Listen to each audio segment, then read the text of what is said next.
and I believe it's a big reason why I'm where I am today. And my entire life has been a constant journey of reinventing myself, and I believe it's a big reason why I'm where I am today. And I think it's actually the reason why most people stay stuck in their ways for the entirety of their lives. So in this video, I want to talk about how to reinvent yourself.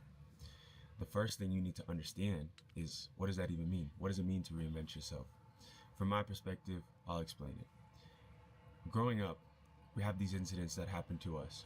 And from these incidents, we tend to put labels on ourselves. And those labels become our identity. This is called your self-image. We all have a self-image. Some know it, some don't know it. Some examples of things that people use to identify as their self-image would be like, I'm an introvert, I'm shy, I'm anxious, I have a fear of heights. These things that we put on ourselves as absolute truths that we then take and carry for our entire lives.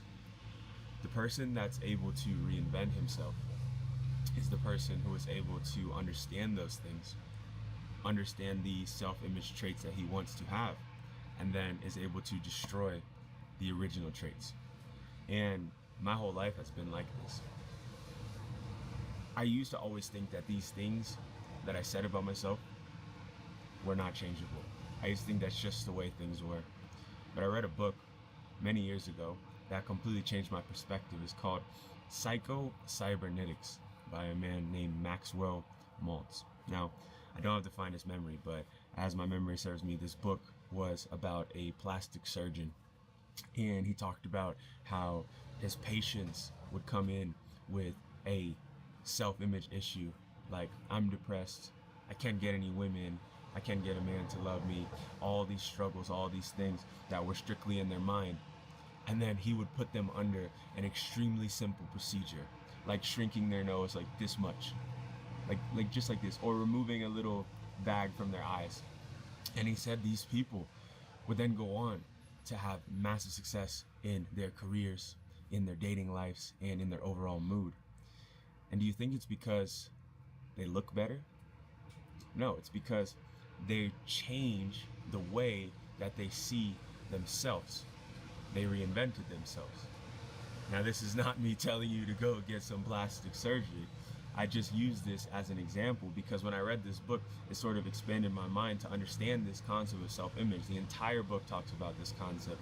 And for me, I had to then take a good hard look at myself and say, okay, what are my negative self-image traits? I think growing up, I had some really toxic ones. I used to say things like, oh, I never finish what I start, or oh, I have a hard time focus, or I'm not smart, or oh, I'm not going to be rich. These things, these labels that I would put on myself, that I would live by. I would base my entire life on these belief systems, and it held me back. If you want to reinvent yourself, the first thing you have to ask yourself is, what are these subconscious self-image traits that you are holding in your mind that you're not even aware of every single day? I recommend write down a list of 10 things you think about yourself and really take a hard look at it. Don't write good stuff. Don't write just good stuff. Write the real. Write the stuff that you're a little uncomfortable to share because you're just sharing it with yourself, and start there. If you want to reinvent yourself, you first have to know yourself, and I think that's a good first step. Now, I want to give you a better example. So right now I'm here in France, in Courchevel, with Still some of my good annoying. friends, vibing. We're having a great time. I grew up with this massive fear of heights. I never liked roller coasters. I never liked tall buildings. I never liked air. Starting today, anyone. I dare you to let me build you a completely free e-commerce store preloaded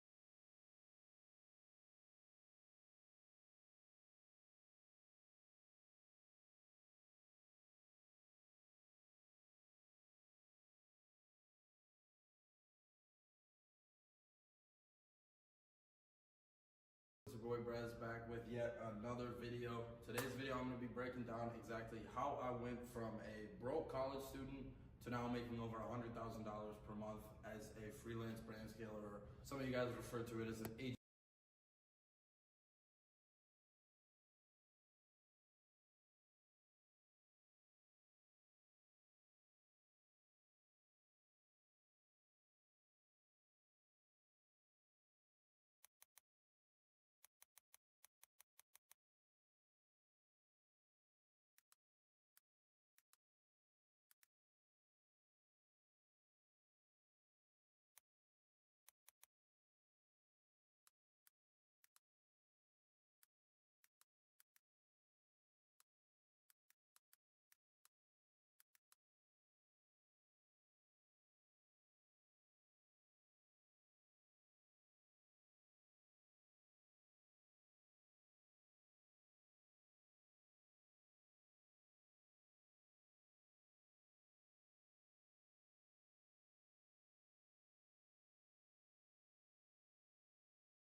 Agency owner, but freelance brand scaler that then kind of branched me into, building out my team of employees and kind of turning my freelance brand scaling skills into more so of an agency. So I'm going to be running you guys through kind of what my journey was like of getting into online business as a whole, as I failed at a lot of other business models before getting into freelance brand scaling, which is what now makes me $100,000 per month.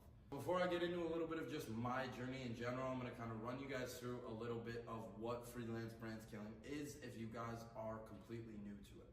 Essentially, all I do for a living is I take what are good clothing brands that are lacking the traffic and the results that they want to see and help them get more results by running paid advertisements for them on social media platforms like Instagram, Facebook, TikTok, whatever social media platform it is. We run advertisements on those platforms for these customers in order to bring them more customers. So I have clients of clothing brand niche, generalized e-com niche, service-based businesses, any sort of business that needs help getting more traffic to it. I essentially take them on as a client, run paid advertisements for them, generating them more revenue as well as just more exposure overall. So it's a win-win for the brand, it's a win-win for me, and then I just take a percentage of what I generate them revenue-wise, giving me a fat payout and them also a fat payout because I'm helping them get more sales and more traffic to their business overall. I break that down a little more depth in some of my other videos, but let's get into exactly my journey and how I got to where I am today. So first things first, I'm now 20 years old. Around a year ago, I dropped out of college to do this full time. I moved across the country. I purchased my dream cars, my dream watch, my dream crib. Everything I could have ever wanted, I now have. Everything that I dreamed of having, I now have. And it's a super, super cool feeling. The hard work, the dedication, all paid off in the end of the day. And I'm happy to say that I put that hard work and that dedication in. Flashback about 4 or 5 years ago, I was a freshman in high school. The first ever thing that I fell for in the online business world was trading stocks. My freshman year of high school, I tried to get into trading stocks, joined a bunch of trading discords, put myself into the trading world, and overall just tried trading myself with the few $100s that I had in my bank account. At the time, I wasn't working a job, but soon into my freshman year, I picked up a job at Farm and Fleet. I grew up in Wisconsin, so there's a store there called Farm and Fleet. I worked in the sporting goods department, slaving away, working for like 12 bucks an hour, and at the same time was investing all the money that I had into trading, trying to make trading work. Never was successful. I don't even know if I had more than like 3 profitable trades throughout my time of doing so. Then moving into like my sophomore year of high school, this is when I got into another trading scheme, crypto. During this time in my sophomore to like junior year in high school, so I was like 16, 17 at the time. My sophomore, junior year of high school, I was trying to get into crypto as well as trading NFTs, and I stuck with it for a while. And I specifically did have some areas in the business that made me money. I was working for a couple of other NFT projects that I was getting paid retainers for, as well as I had one big trade that was pretty eye-opening for me in the whole grand scheme of the online business world. This was about like 6 months or so into my trading journey. You guys probably know what Bored Ape Yacht Club is if you guys are in like the crypto NFT space at all. But Bored Ape Yacht Club released a coin called ApeCoin. I invested on a futures play into that coin. I can't remember exactly how much it was, maybe around $500 or so into that coin. And it ended up ripping overnight. I remember exactly at this time, I was at a golf tournament. And during this golf tournament, I was checking my phone. And just boom, boom, boom, this shit was just skyrocketing. I turned like $500 into over $10,000 in a matter of like one day. And $10,000 to me at the time was a shit ton of money. I had never really made that much money before besides some of the jobs that I was working. At this time, I was currently working at a golf course. So I was getting paid like fucking $11 an hour at the golf course. So $10,000 to me at the time was a shit ton of money. I remember sitting there looking at my phone while playing a golf tournament, debating selling. I did not end up selling. Later that next night, it was still sitting around that $10,000 mark. And I don't know why, once it leveled out, why I did not just pull my money out and move forward with my life and invest that money into other places in the crypto and NFT space. But I got greedy. I didn't sell the bag. Next morning I woke up, my investment was down to 3K. I'm like, okay, I'm gonna hold. This is gonna go back up. I'm gonna get back to 10K and then I'm gonna sell. I indeed did not end up selling. Again, throughout the rest of the day, boom, on a steady decline. I lost all of that money that I had made, which in the end of the day was kind of a blessing in disguise because it taught me a lot. It taught me a lot about being greedy as well as just, this online stuff was really doable. I saw myself make $10,000 in one day and then lost it all. And now, looking back at that, it was eye-opening for me. I learned a lot from it, and then I was able to use that knowledge that I had from those spaces to apply them to what I now do for a living. So now, getting more into my journey of how I became successful in freelance brand scaling. My senior year of high school, I started my own clothing brand. At the time of starting my own clothing brand, it was not good. It was shit. I started posting on TikTok. I made a ton of investments into my brand. I invested literally every dollar I had into this clothing brand because I knew that this shit was gonna pay off for me. I knew that this business model was what was going to take me to the next level, and I was going to give it my all. So I took all the money I had in my bank account, which was around a couple $1,000s at the time, and invested it all into my clothing brand in hopes that I would see that all come back after the first release. It was about 3-4 months of me working on this brand before I eventually ended up launching it. And throughout this whole time of these 3-4 months, I promised myself that I was gonna post on TikTok every single day throughout my journey of starting this brand. Because I knew, I grew up in a small town, mind you. So everyone, when I was posting on TikTok, was watching what I was doing. I wanted to put my back against the wall in a situation to where if I didn't make this shit work, I was gonna look like a clown. Like the videos I was posting were cringy looking back at it. But it put me in a position where my back was against the wall. I had to make this shit work. Otherwise I was gonna make myself look like a clown. So I was posting on TikTok every single day.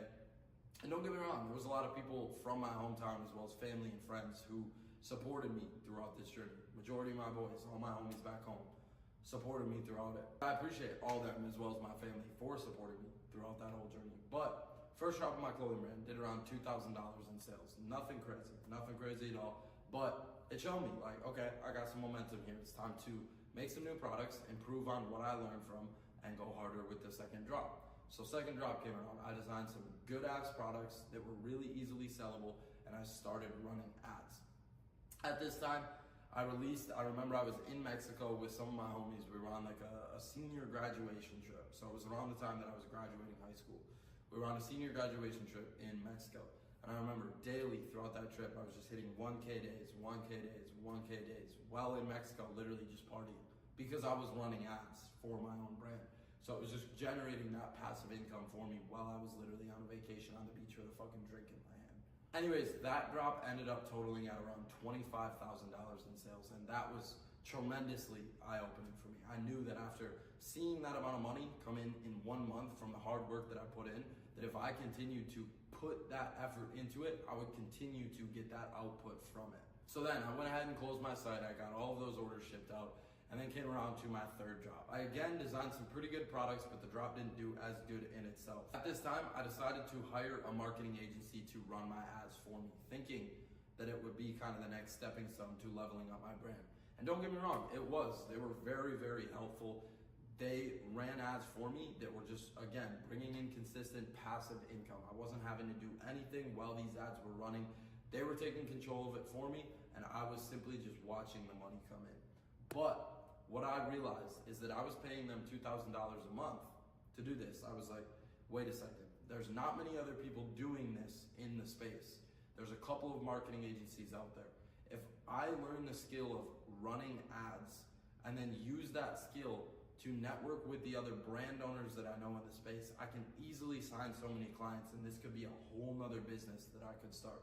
So quickly, after working with that marketing agency for around 3 months, and doing consistent $20,000 to $30,000 months with my brand, I fired them with a plan to execute running my own ads so that I could then learn the skill and reach out to the other brand owners that I knew in the space. Because obviously from running my own brand, I was connected with brand owners at the time.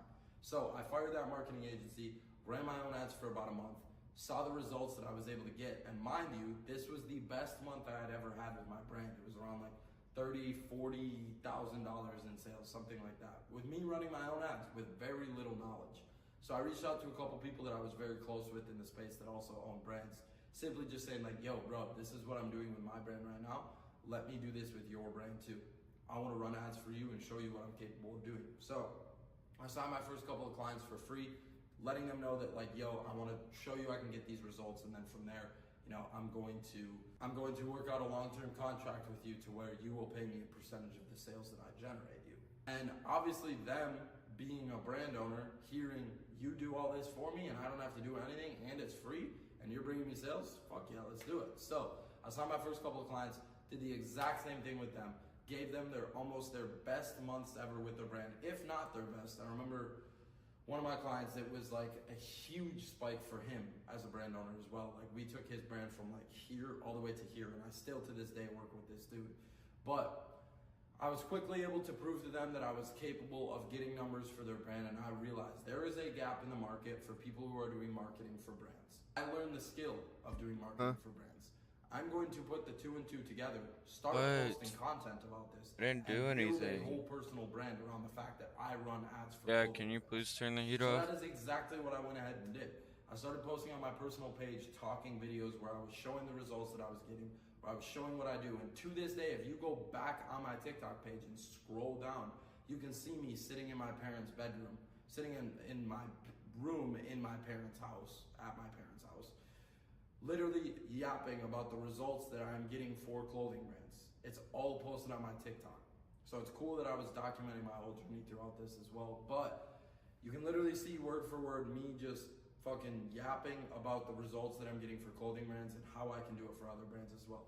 This was bringing me a ton of inbound leads. And mind you, this was like senior year summer. So like I had just graduated high school, right? I was still working the job at the golf course, slaving away for like 12 bucks an hour, and doing this on the side, running my clothing brand on the side, as well as doing freelance brand scaling on the side, and signing tons of clients. At this point, come like June, July, August, that summer, I was making around $10,000 a month consistently from one, the clients that I had, as well as the inbound leads that were coming to me that were willing to pay me up front for my services of running ads without me even doing any of the work for them yet. They were paying me $500, $1,000, $2,000 retainers up front before I was even having to do any of the work for them. So I absolutely did not look back. I kept going hard and hard and hard at this. And then at the time, it was about time for me to go to college. Now you were probably like, why the fuck did you go to college if you were making $10,000 a month?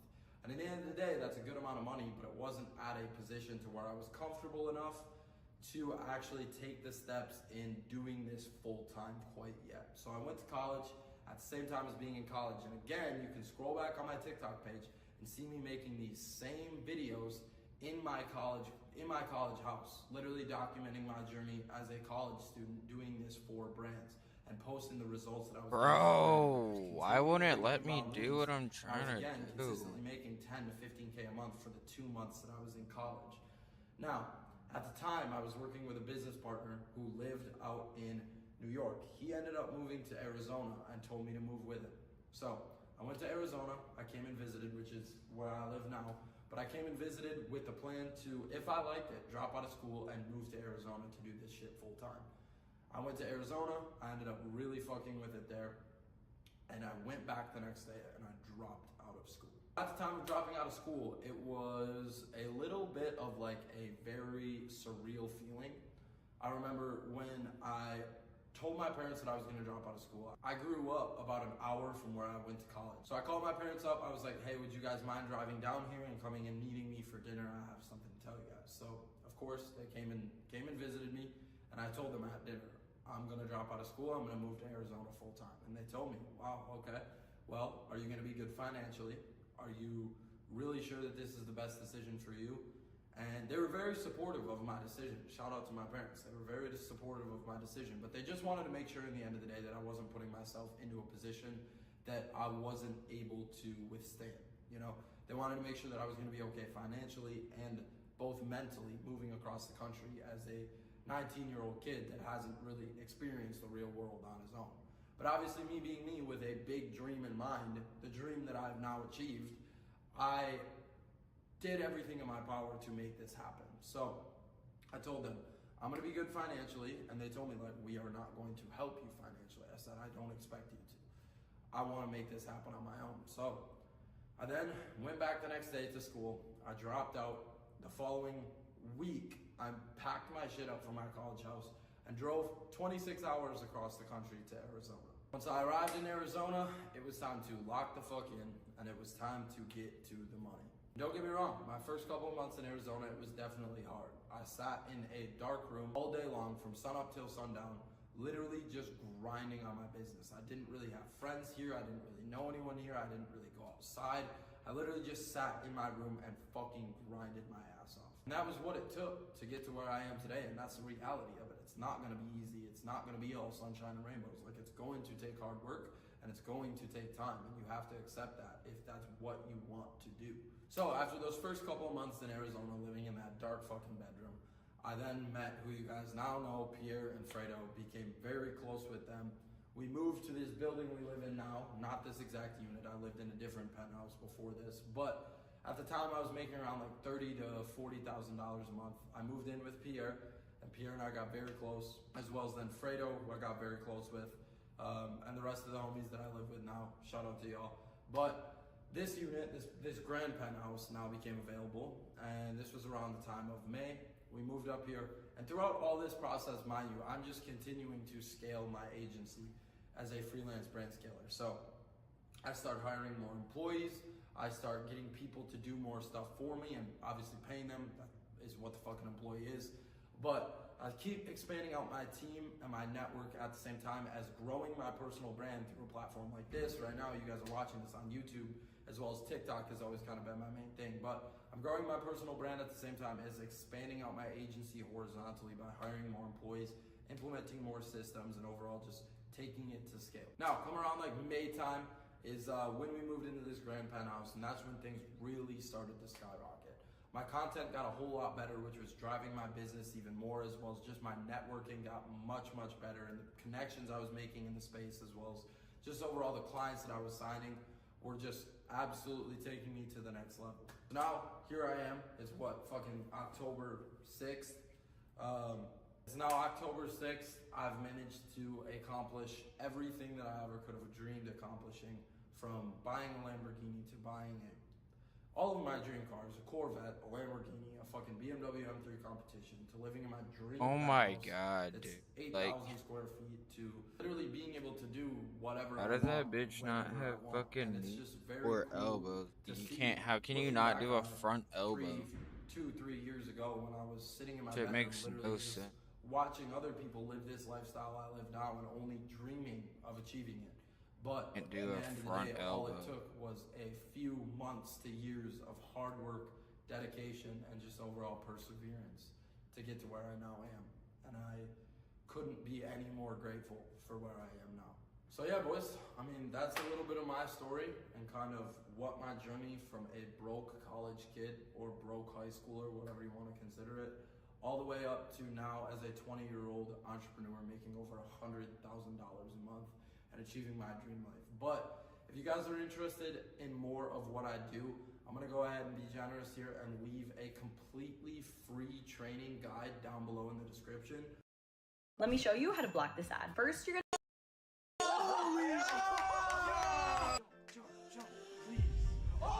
This guy went from losing everything to now making over $100,000 in just 30 minutes from a single clothing drop. Meet Marshall, a 22-year-old misfit with over 1 million followers on Instagram and TikTok. Let's just say, I think this guy f***s, but his success didn't come easy.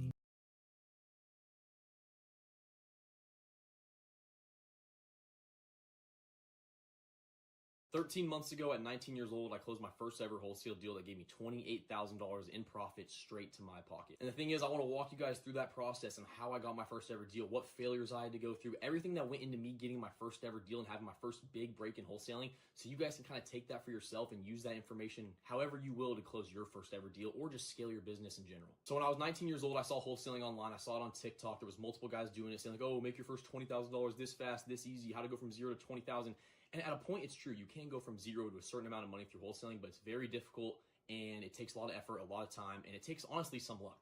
But yeah, guys, in this video, I'm going to show you guys how I went over getting my leads, how I went over closing, how I went over dispositions, pretty much the entire process on how I closed my first ever deal, and then how I began to scale my company up to where I'm doing over $100,000 per month right now at the age of 20. Now, everybody knows the first step of wholesaling is you need to find leads. Leads are literally the bread and butter of your wholesale business. Without leads, you have no deals, you have nothing. You need good leads for your wholesale business. So guys, the way that I started out wholesaling and getting leads is I started out with cold calling. That's pretty much where everybody starts. It's the only thing you can start with without spending pretty much any money for leads. It's the cheapest, it's also the most time consuming, and it's also the hardest way to close a wholesale deal, but that is how I started. The thing is, guys, for my first month of wholesaling, I was cold calling every single day for like a month and a half straight, 8 hours a day, pretty much getting nowhere. Once I got a month and a half in, I almost gave up, and I was like, okay, I've been doing this for a month and a half. I've had no good leads. I haven't even had a contract signed yet. I haven't gotten anywhere in the business. But then that same day, I realized over that month and a half, I have built such good skills in my acquisitions process, and I actually am super good at talking to leads now. I was watching over videos of me cold calling when I first started to videos of me cold calling then a month and a half in, and it was literally like a night and day difference. So the thing is, you guys got to realize once you're starting out, you can't give up just because you're not doing great, you're not closing deals. Like, you're not going to close a deal fast. But the thing is, you're building so many skills as you're getting into wholesaling and as you're cold calling and as you're practicing on the phone. Like, all these skills you're building are going to help you so much in the long run. It's not even funny. But guys, kind of back to getting leads. A lot of people, when they get into wholesale real estate, like myself, I was like, oh, well, there's so many houses. There's millions and millions, if not hundreds of millions of pieces of real estate across this country that I can wholesale. It can't be saturated. It's not like I'm going to be competing with people for the certain properties I'm getting. Now, that's kind of where cold calling is good, because you're kind of selecting an area and you're skip tracing a list, and you might be the first person that's ever called these people. You never know. But the truth is, guys, when you do things like pay per lead, or when you pull certain lists from jurisdictions and legal things, stuff like that, when you pull things like that, there's going to be other people that have already talked to those homeowners, and you're going to be competing against big dogs in the space that are just going to crush you when you're first starting off. So this kind of gets into, once I was that month and a half way mark in, I kind of realized cold calling just wasn't for me. I'm putting in all this time, I'm putting in all this effort. Yes, I'm building skills, but I'm not getting any good leads that are actually going to get me a deal in the future, I felt like. Now, that's not completely true. That was just my mindset. A lot of you guys can get deals through cold calling. I have students that are in my one-to-one program that get deals through cold calling.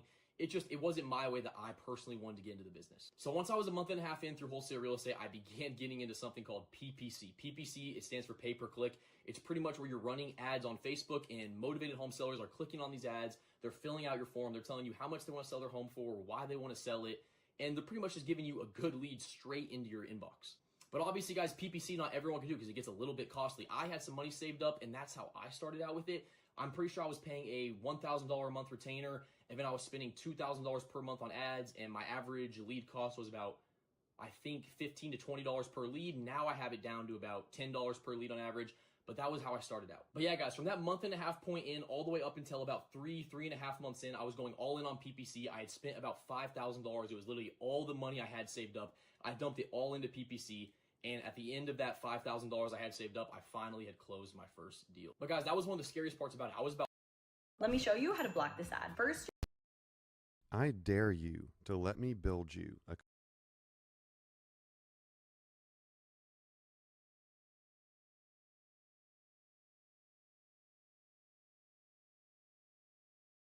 all the way out here to Switzerland to meet up with my boy Luke Belmar. If you don't already know him, he's generated tens of millions of dollars on the internet in his 20s. And I got him one of the craziest gifts I've ever gotten for anybody on this channel. You're tripping, bro. Today's gonna be insane. Stay tuned, this one's gonna be a banger. Let's get it.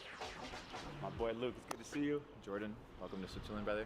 The first thing I wanna get into is how did you actually make your money? I made my money initially through drop shipping or e-commerce. We had branded stores, general stores. And we also had social media arbitrage. And then how we went into multiplying our money was through crypto. So we got into crypto in 2016. I was buying Bitcoin for a couple $100. So you took all the money you had made from drop shipping. Correct. And put it into the crypto market. Correct. Around 2017. And we did 160x, but we lost it all because we did not understand market cycles. The cycle will repeat itself the moment the Fed starts printing what? More money. Yeah. So we were like, let's go make some more money in drop shipping and e-commerce because we're experienced in this space. Yeah. So we did $16 million, dropped all the profits into crypto in 2020. You took a risk on yourself. It worked, bro, because life is all about calculated risk. Right. There is a factor of luck in everything that you do, but you can position yourself to get lucky or to increase your odds of success. So I was like, let me, instead of making more money in drop shipping or more money in e-commerce, multiply what I already have and increase the time that I spend enjoying the things of life and less time working trying to figure out how am I gonna make it. Yeah. So that was the move, and now we're here, bro. It's a blessing, and you came a long way. You didn't start as an entrepreneur, right? Brother, I started in a small village in Argentina. At the age of 16, I was fortunate enough to have the ability to come to the United States with $200 in a suitcase, started pressure washing basketball courts, started cleaning dishes in restaurants and cooking, doing whatever I could to make a quick buck. My biggest thing was self-education. It was realizing that I could become a different person if I educated myself into a different person. Because the only difference between the viewer and me is this. Right. That's the only difference. Because this gives more confidence. This allows more connections. This allows more money. So I realized that I just had to transform this and everything else would lay itself according to plan. Instead of hustling, I just had to become that which I wanted to be. And I did it. So I went from the kid washing the dishes to now the retired multimillionaire in my 20s in Switzerland because I became the person that had the ability to do that by inserting the right information. It worked. It definitely worked. Everybody fake now. You could crack the code. So the banks are not the safest place to leave your money. I know you're big on investing. What are your favorite places to invest? And what do you think are some of the safest investments people should be making? So when you buy dollars or you receive dollars for your time, you are receiving an investment. The reason banks are not safe is because they don't hold on to your money. They're doing what you should be doing for yourself, which is investing and multiplying your money. So these guys, they come take your money, they fractionalize it, they lose it all, they go on a bank run, they say, oops, well, you're FDIC insured covered, but then you actually read what FDIC insurance is, and it's based on the faith and good credit of the United States of America. That's what your money's insured by. What the fuck is that? It makes no sense whatsoever. Yeah. So I like to build a basket of assets that keeps me well protected in times of turmoil. We can clearly tell that this is a time of turmoil. Absolutely. So a basket of assets that's very reliable is 1 kilo of gold, 1 kilo of silver. You're gonna have 10,000 Swiss francs because Switzerland is the banking capital of the world. You're gonna have 10,000 US dollars because the United States is the military superpower of the world, and you're gonna have 10,000 Singaporean dollars because Singaporean dollars are the least inflated currency, and have some Bitcoin. And I think that's a good basket of assets if World War III hits. Don't leave it here. Hell no, bro. These motherfuckers don't know shit. Before we go snowboarding, bro, I actually got you something. Oh, for real?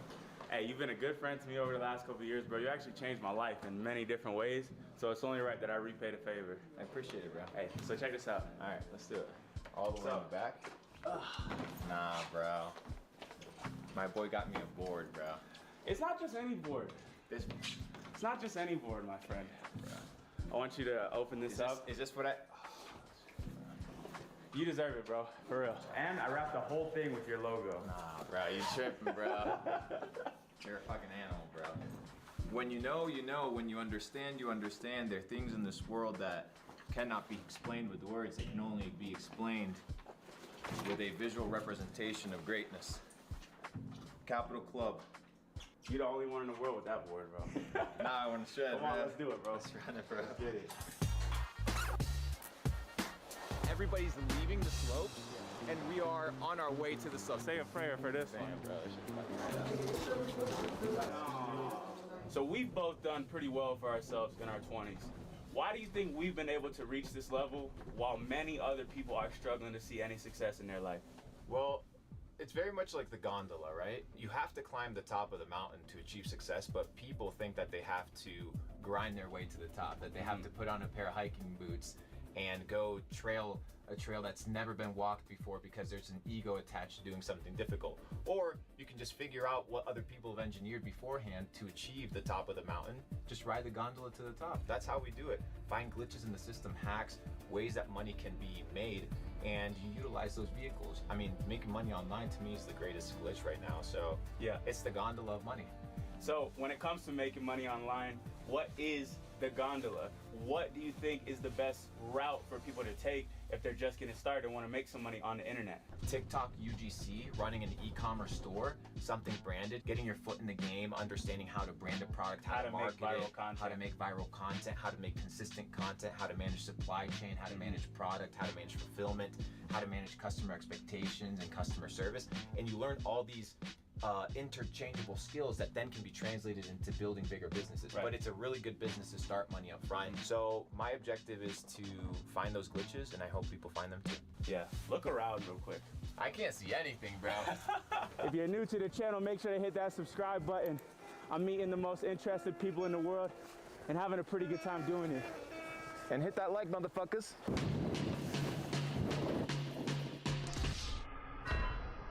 All right, bro, as we sit on top of this mountain, God's creation, brother. my question for you is, what was the lowest moment in your life? The lowest point in my life, brother, was when I decided to endeavor into entrepreneurship, and my family kind of rejected it. My parents kind of went away, my family kind of went away, and I was in it for myself.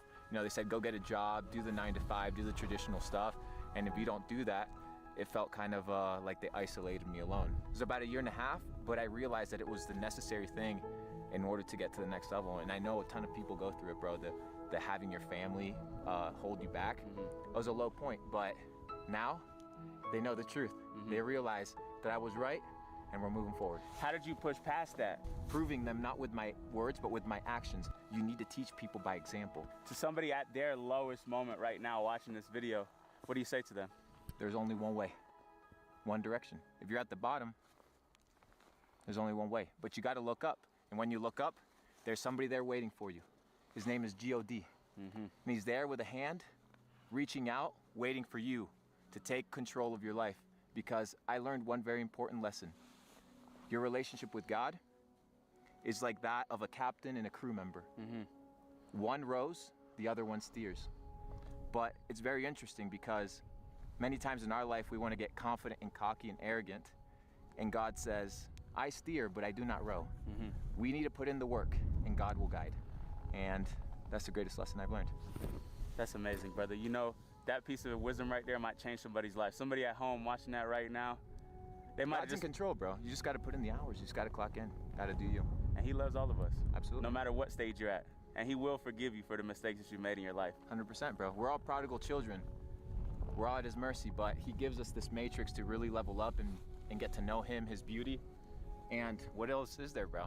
I definitely don't want the Excel spreadsheets and the big bank accounts under fluorescent lights. I want to live a life of freedom, a life of impact, and a life that will leave change. And I know you do too, brother. That's right. We're on that path together, my boy. Love you, G.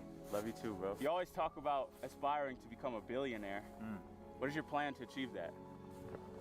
I will build the largest decentralized entrepreneurial network in the world, known as Capital Club. My goal is to have 1 million entrepreneurs from all over the world, focused on creating, multiplying, and preserving wealth and opportunity for all the members. You know, so many people are isolated and alone, and they don't understand that the indoctrination that they have in their mind, it comes from the school system, which is what? That you need to solve all the problems in your life by yourself. When you work in community, when you try to solve problems together, what is it called? Cheating. They don't let you work together. They don't let you collaborate, but we're gonna change that. Together we're stronger, together we're better. There's power in people, there's power in numbers, and that's what we're in the mission on. And if there's enough value, then the billions will come. But I'm not worried on the money. I'm just here to build, here to help, value, make an impact. make an impact, brother. It's the name of the game. Hey, you're well on your way. We should ride down to the bottom. What do you say? Let's do it. Get it.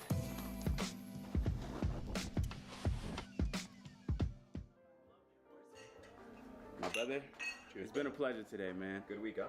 I got one last question for you before we wrap this up. When it's all said and done, what do you want people to remember Luke Belmar for? I don't care if they remember me. It's not that big of a deal. I just want people to have a good life and people to make good decisions, and when it's all said and done, that they look at their own lives and be like, I did well.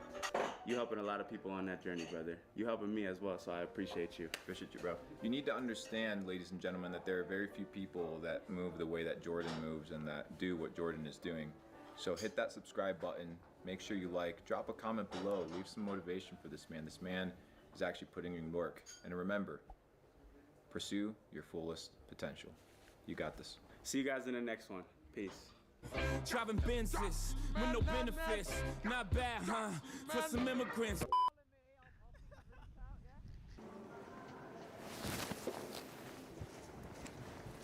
He's unfazed.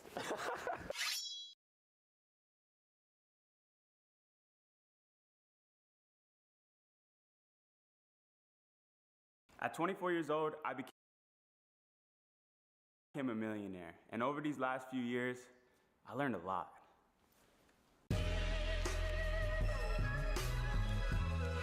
First, you are exactly where you belong, and it's all your fault. Seriously, where you are today is 100% your fault, and the sooner you can accept this, the sooner you'll be able to break free and make a positive change in your life. Growing up as a kid, I always had a victim mentality. I felt like life was happening to me, and I had no control over anything. I grew up broke, I was super short, so I wasn't good at sports, and I never excelled in anything. I felt like I was dealt a bad hand in life, and maybe you feel the exact same way. But guess what? You're exactly where you are today, and you can't change about it. But what you can change is your perception of your situation. And once I changed this, I finally started to see progress in my life. Not only mentally, but financially as well. When I was 17, I read a book called The Obstacle is the Way by Ryan Holiday, and this book changed my life forever. In this book, I learned about Stoicism, which is a way of living in which you simply learn to accept everything that happens to you. You stop labeling things as good or bad and just accept them as they are. It taught me that no matter how bad my situation is, so long as I did a little bit of work every day,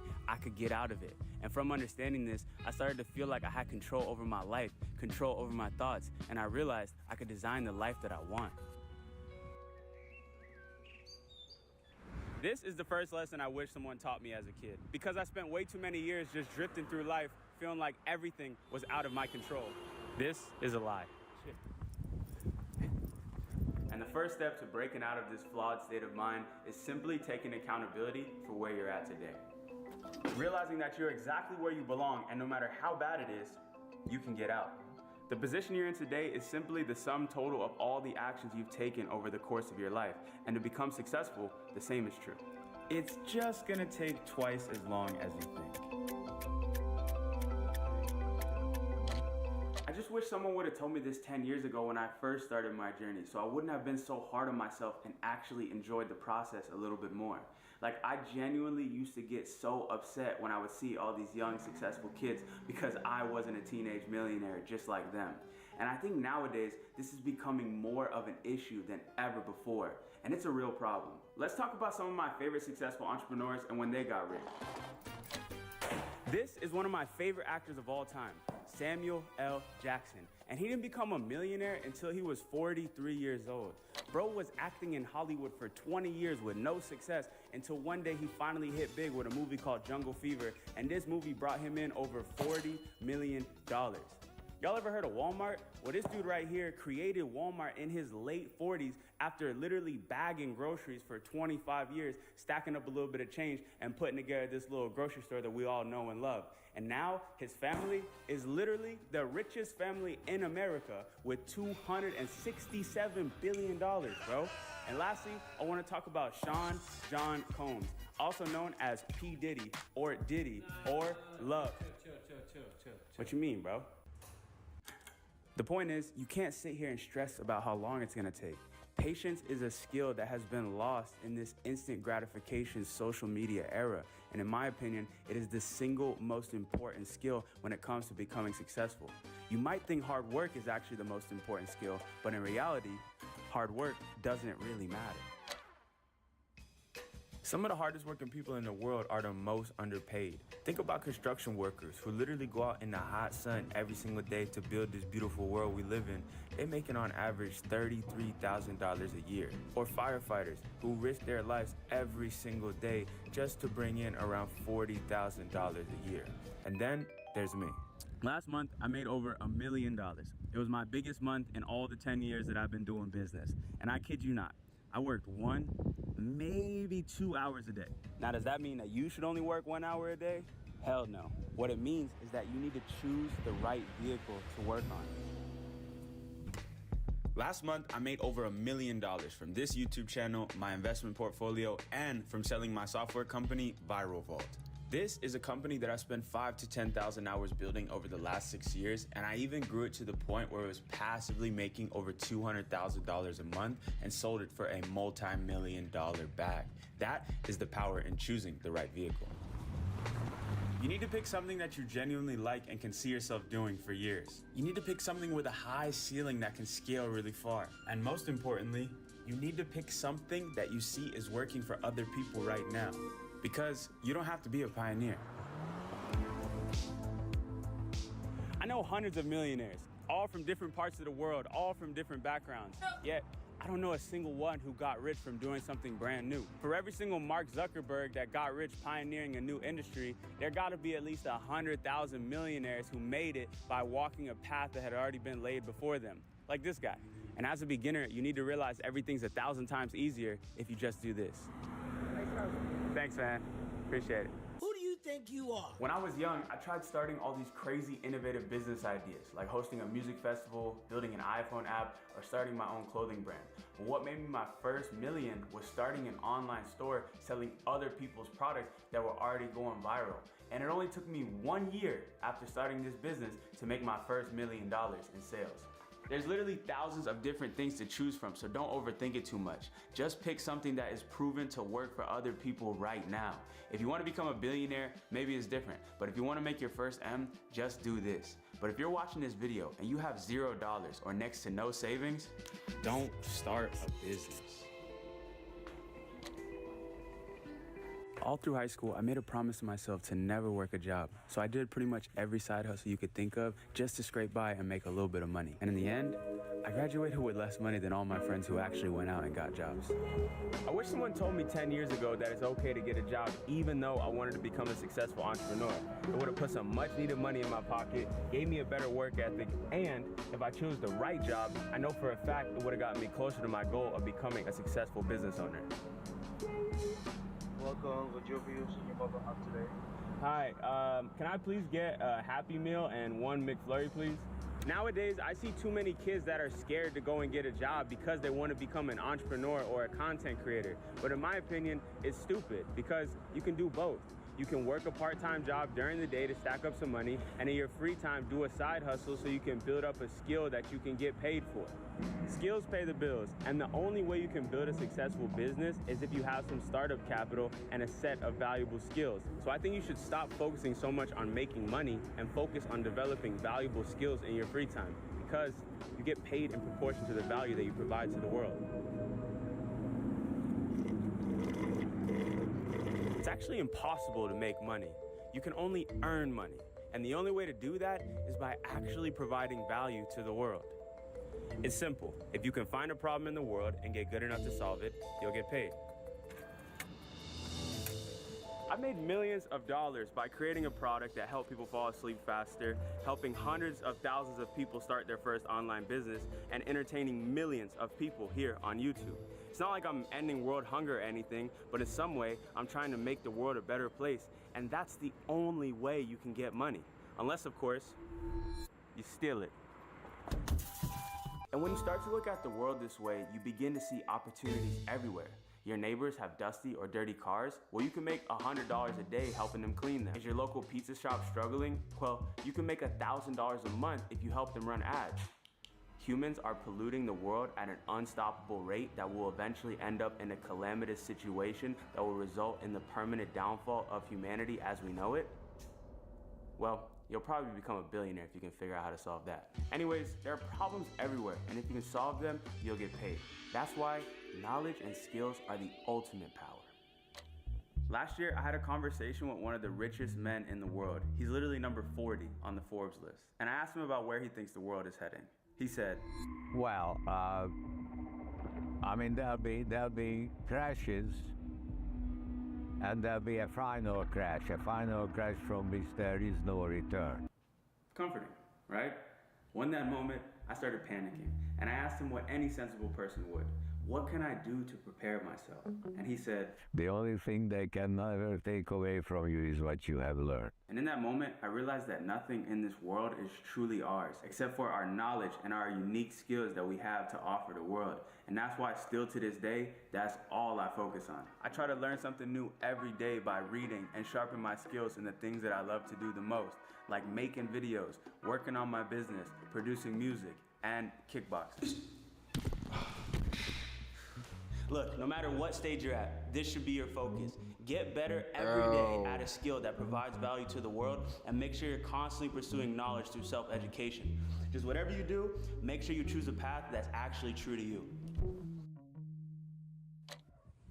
This is not me saying you have to find your passion before you do anything, but all I'm saying is whatever dream or path you decide to go down in life is something that you're actually interested in, because it's not gonna pop off right away, and it's gonna take a couple years until that thing actually works out. And to get through those years, you genuinely need a love for the game. The worst feeling ever would be to make it to the top of your field and ultimately feel like you wasted your life.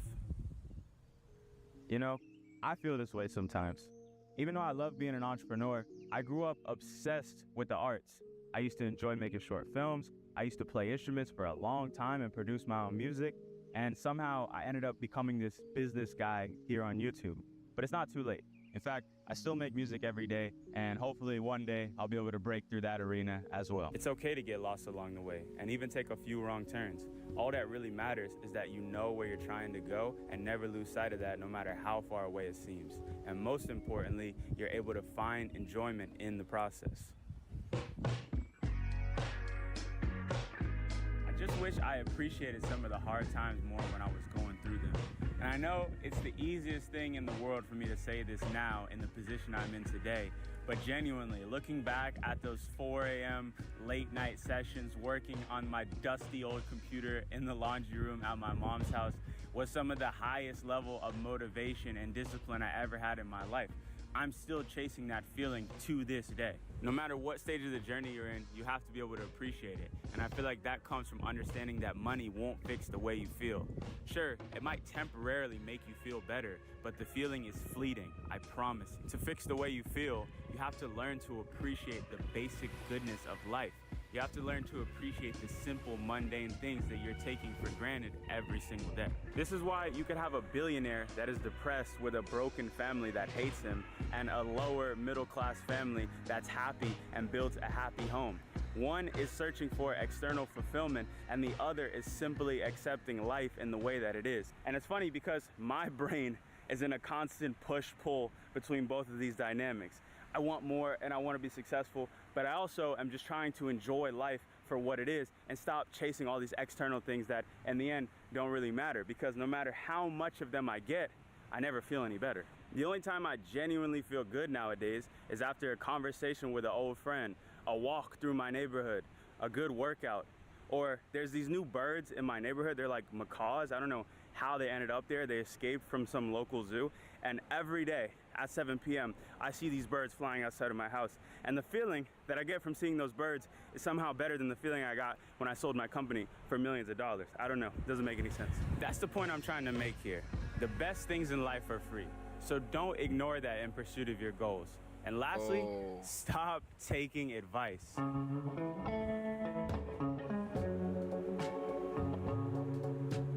I know you just heard me yap for like 10 minutes straight, but seriously, you should stop trying to take so much advice from other people, because inside of you is really where the most divine wisdom lies. No one knows you like you know yourself, and all of my best ideas have come from following my intuition. Now look, I don't even know who you are. I don't know your name.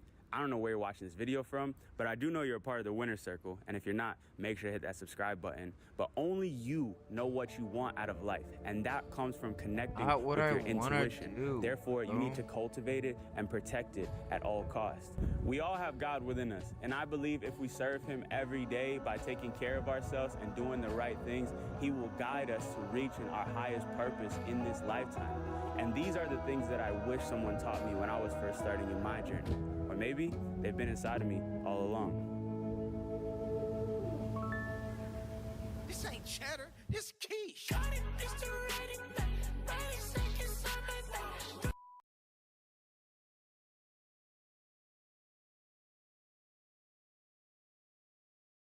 Oh my god, dude.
Like, they're in the cage.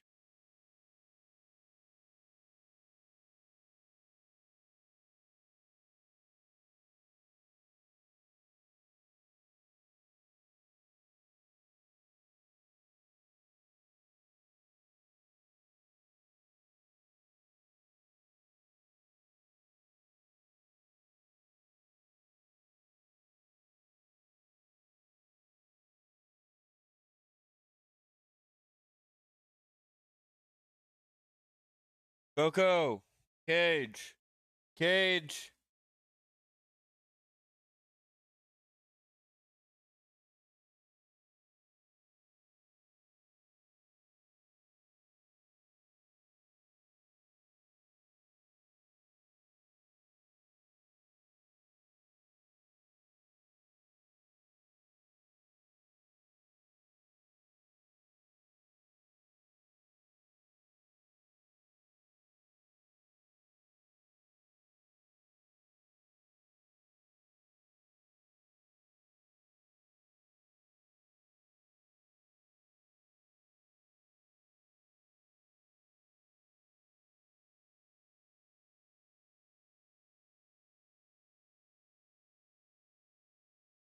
Lagging.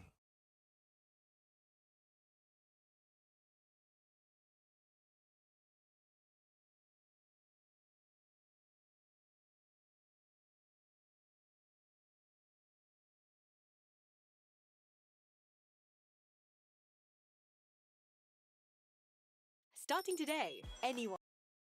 Now bring on the mayhem. One for the money and two for the show.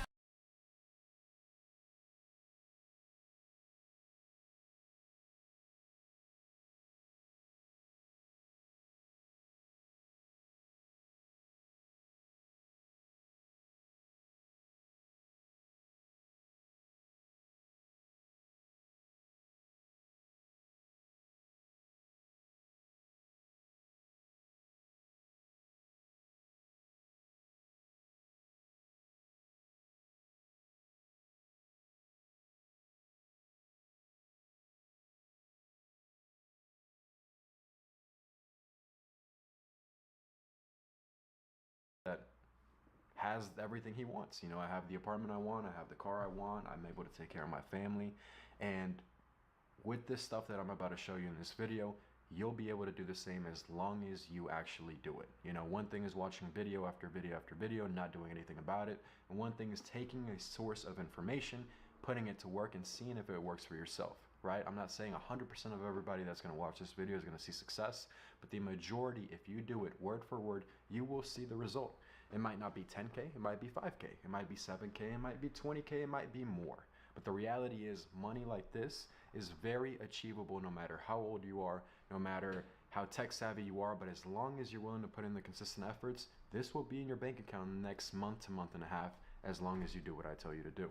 Let's get right into the video.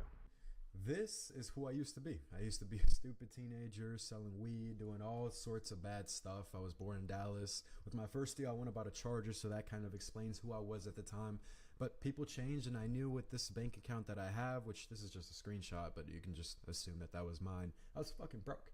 And I was tired of being broke. I was tired of seeing my parents work so fucking hard for me to low-key throw away my life. You know, I was doing all the things that parents don't want you to do. I didn't want to go to school. I wasn't paying attention. I was never showing up on time.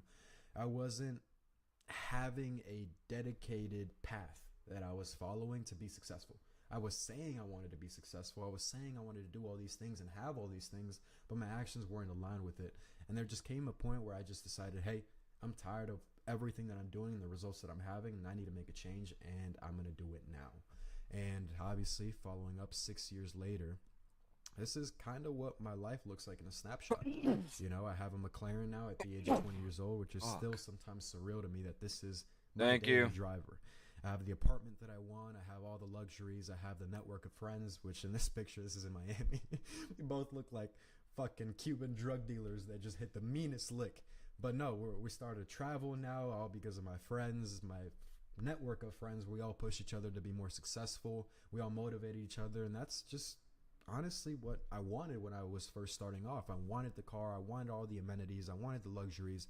And one thing that I didn't add in this picture, because I like my privacy of my family and my loved ones, is I'm able to take care of them now. You know, I'm able to put them in a position where they don't have to work, where all their expenses are taken care of, and all they worried about is just really what they want their life to look like. You know, if they want to start a business, if they want to run their own business, if they want to work for me, if whatever they want to do, they have that freedom now. And over everything is that they can say they're proud of me, because I decided to do something that they weren't in agreement with at the beginning. Obviously, no parent wants you to not go to college, especially as immigrant parents that I have. They came to this country as immigrants to chase the opportunity, and for me to throw it away as being someone that was born here as a citizen, obviously threw them off. Obviously, they weren't the most supportive at times, but we made it, you know, and now they're proud of me, and I'm proud of them for supporting me, and now we're here now, right? So 6 years later, this is what my life looks like, and this is just to show you that I'm not special. You know, I was down this path where I was going to either end up in jail or end up dead. And now would say I'm pretty far from that, and I'm on a very good path, and, you know, we're starting to build generational wealth now, which is the most important part. Here's some of the things that honestly helped me. Some pivotal points in my life where this is what pushed me. Obviously, number one is hiring a mentor. Using money that I worked hard for to pay for somebody else and their knowledge and their attention and their energy to guide me in the right direction. Now, this isn't to sit here and tell you, oh, go buy any mentor's course or go pay anybody for the information. Be mindful of it. Obviously, do your research, understand that they know what they're talking about and they're doing the business model that they're teaching before you invest any money, and know what you're looking for when you're spending the money, right? Because sometimes you might just be lost on what to do, and then paying somebody, they're going to guide you in whatever direction that you're paying them for. So be mindful about that. I know I wanted to be in real estate as early on. I knew I couldn't get a license, so wholesale was the way that I chose, and I hired a mentor for that, and that helped me push further in the direction that I wanted to be in. Another thing is it didn't quit. You know, a lot of times, so many times I can't even count, I wanted to quit. This shit is not easy. This shit will not happen overnight. This shit will not be given to you, you know? Nobody came and reached my hand and gave me the success that I have now. It was all trial and fucking error, you know? Even though I hired mentors, you know, they didn't have 100% of the answers. I had to go and find some myself or pay other people for the information. But just know that as long as you don't quit and you're making progress every single day and you're bettering yourself as a man, you will see success. Sometimes it might take a little bit longer. Sometimes it might just come up sooner than you think. But don't fucking quit. I worked when I didn't want to. You know, that was one thing that I was always used to, being mediocre. Whenever I didn't want to do something, I would quit. I would sleep in. I would stop doing something. I would stop asking for help. I would just be a loser. I would be mediocre, and that's what you don't want. Because if you put in mediocre actions into the world, that is what you're going to get back. You know, the universe is very rewarding for people that actually want to see a result and actually want to change their life. So make sure you're not mediocre and do the work, especially when you don't feel like doing it. And another thing is being grateful for, but never satisfied. Be grateful for everything you have. Be grateful for the opportunity that you have today to sit here and watch this video, to sit here and hear this video, opportunity to click on this video. You know, we're all very, very blessed and highly favored, and don't ever forget that. I don't care if you're religious. I don't care if you believe in the universe. I don't care if you're atheist. Be grateful for what you have, and you will receive many, many more blessings. So now that we got that out of the way and you kind of know who I am a little bit more, let's go ahead and just get right into it. So the business model that I do is wholesale real estate, and I do it virtually. Unlike a lot of people recommend you to do it from your own backyard. I don't do it because I'm in a metro city. I'm in Dallas, Texas, where there's many, many, many other people trying to do the same business model, and it's competition that I just would rather avoid. Now, let me give you a small explanation on kind of what the business model is, right?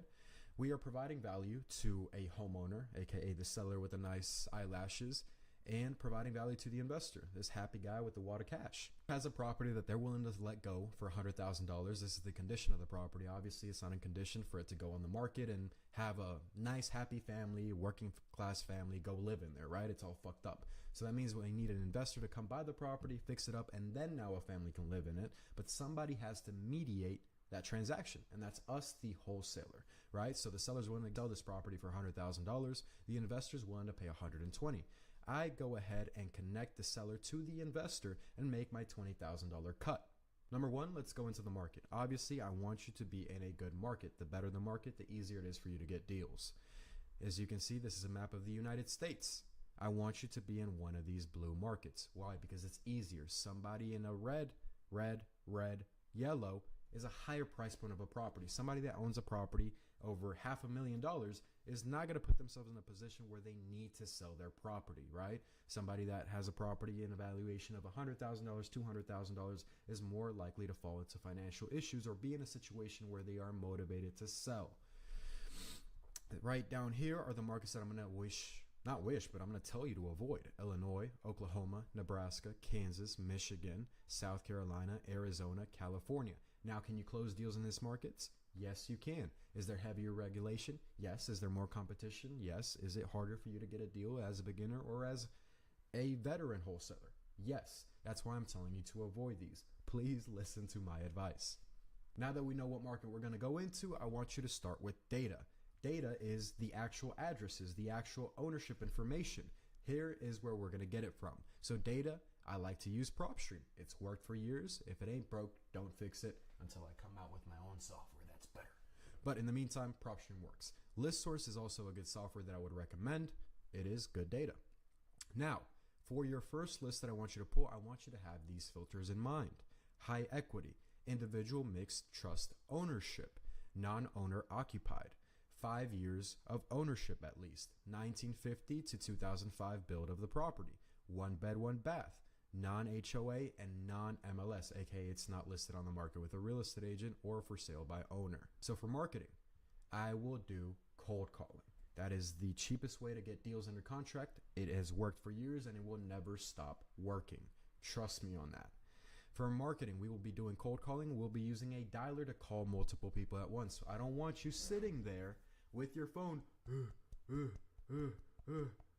listening to voicemails, listening to the phone ring. We don't want to waste our time. It's 2025. We want to get deals fast. You can use batch dialer, ready mode, or mojo dialer. All work great. I personally like batch dialer the best, but that's just personal opinion. For what we will be tracking when we are making calls, we are going to be tracking our KPIs as in contacts, leads, offers, and contracts. This right here, which you can take a screenshot of, will be the snapshot of what you need to get started making calls. Now, what will you say when you're on the phone matters a lot. You don't want to look like this guy when you're on the phone. This guy seems lost. This guy seems mad. This guy doesn't even want to be on the phone. We want to be on the phone. In your introduction of the phone call, I want you to go ahead and get this done in the first 8 seconds of the phone call. Who are you and why you're calling? Sounds something like this. Hey, Joe. Hey, Joe, this is Jay. I was giving you a call about Market Street. Just wanted to see if it was ever for sale. Right? Automatically. I know who he is. He knows who I am. He knows why I'm calling. And he knows I'm knowledgeable about what I'm calling about. I'm not just calling, asking him a question. Hey, do you own Market Street? I know he does. So I don't need to ask that question.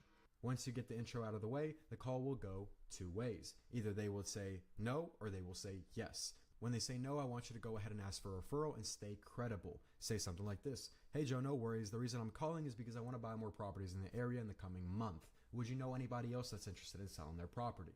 Now, either they will say, hey, I actually do have another property I'm interested in selling, or hey, I know my cousin is looking to sell their property, or hey, my sister's looking to sell, or they will just tell you to fuck off, and that's completely fine. Now, let's see what will happen if they say yes. Now, we want to go ahead and transition directly onto the why and how. Why are they interested in selling? Get into the motivation on why they're entertaining the phone call, why they want an offer, why they're looking to get rid of their asset, right? A lot of people, when they start these conversations, they go directly into the property. That makes you seem like a salesman. You do not want to sound like a salesman. You want to sound like you're in their side. You want to help them out in their situation, especially if they're very, very motivated. You want to understand where they're coming from and how you can help them and what is the goal that they're trying to reach. Every single question that you will be asking will either qualify them or disqualify them. Do not be scared to ask questions where they will say no, where they will say, I'd rather keep the property, where they will say, I'd rather work with an agent, because that helps you not have them in your CRM as a lead when they're not going to be a lead. Now, throughout the conversation, I want you to build rapport. I want you to be known, because I don't want that phone call to end, and then when you do try to call them back, they only know you as the guy that's interested in their property, not the guy that they actually know by name. When you're asking these questions about their motivation and their situation, I want you to add personal touches to it. I want you to add humor. I want you to add jokes. I want you to actually have a conversation where it's somewhat meaningful.